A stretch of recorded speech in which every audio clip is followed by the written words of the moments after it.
स्वागत है आपका सिने स्पीक्स में और मैं हूं दिव्यांशी। कथा अनकही में व्यान को राघव के घर पर आरव से मिलते हुए दिखाया गया है, जिससे आरव अपना गुस्सा खो देता है।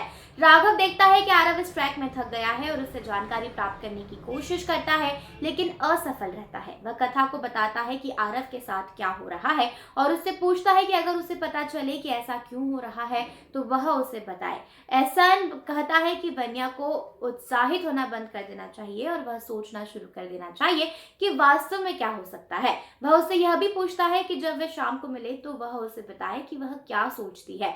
मीटिंग के दौरान कथा द्वारा व्यान को नजरअंदाज कर दिया जाता है। आरव को याद है कि कैंप में रेयान का मजाक उड़ाने के कारण उसे परेशानी हुई थी और जब रूही आरव को अपने साथ ले जाने की कोशिश करती थी तो उसे टीचर से चेतावनी मिली थी। कुछ समय बाद राघव व्यान को घर ले आता है। जब आरव इसे खो देता है तो राघव और उसका परिवार हैरान हो जाते हैं और व्यान पर चिल्लाता है।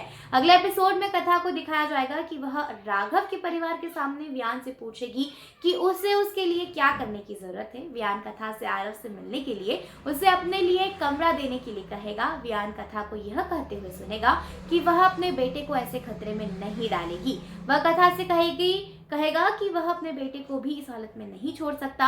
वह यह भी कहेगा कि आरव उसका बच्चा है और वह उसे बेहतर बनाएगा। रूही व्यान से पूछेगी कि क्या वह आरव का पिता है। व्यान उसे देखेगा।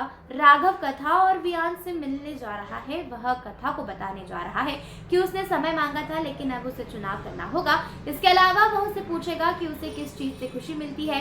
कथा व्यान को दृढ़ता से देखेगी क्योंकि वह उसे घूर रहा है। कथा क्या ऑप्शन चुनेगी? क्या कथा व्यान को चुनने जा रही है? यह देखना दिलचस्प होगा।